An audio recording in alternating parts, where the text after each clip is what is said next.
Hey YouTube, just wanted to do a little profile on Lithops, an interesting group of plants from South Africa. Thank you to a number of the members of the Victoria Cactus and Succulent Society for getting me started on these a couple years ago. So here you can see my main big pan that I have of Lithops, an assortment of species and hybrids.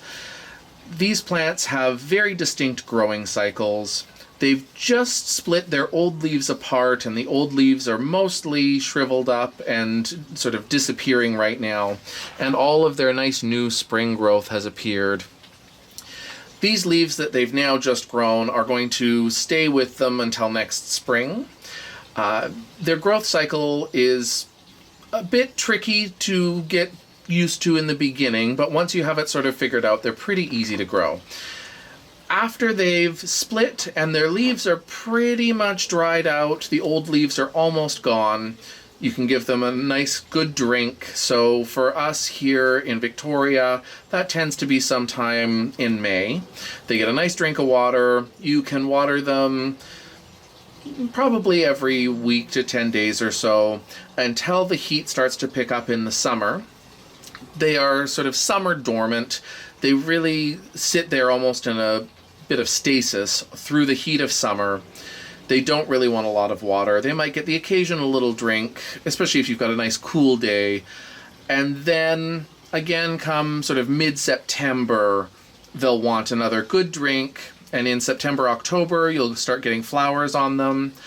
After they've finished flowering, they tend to go dormant again for the winter, and you won't water them again. So in this case, my plants probably got their last drink mid-October, and they didn't get another drink of water until the second week of May.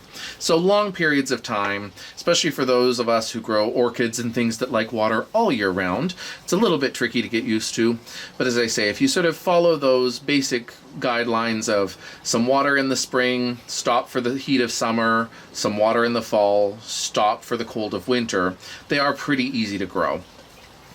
These plants were grown from seed. A local member did them. They're now a few years old. I would say they're probably in the realm of 2 to 3 now. And you're starting to see them dividing a little bit. So instead of just 2 leaves, some of them are now giving out 4.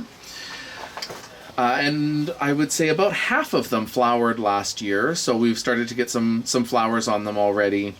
They grow a nice, fairly large daisy-like flower. They'll generally be in white or yellow, though there are a couple of rare exceptions to that. Really interesting. Each one's a bit unique in its patterning. They're fun plants.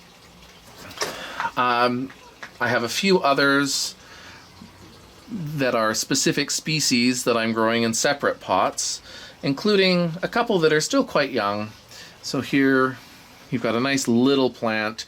It's already split this year.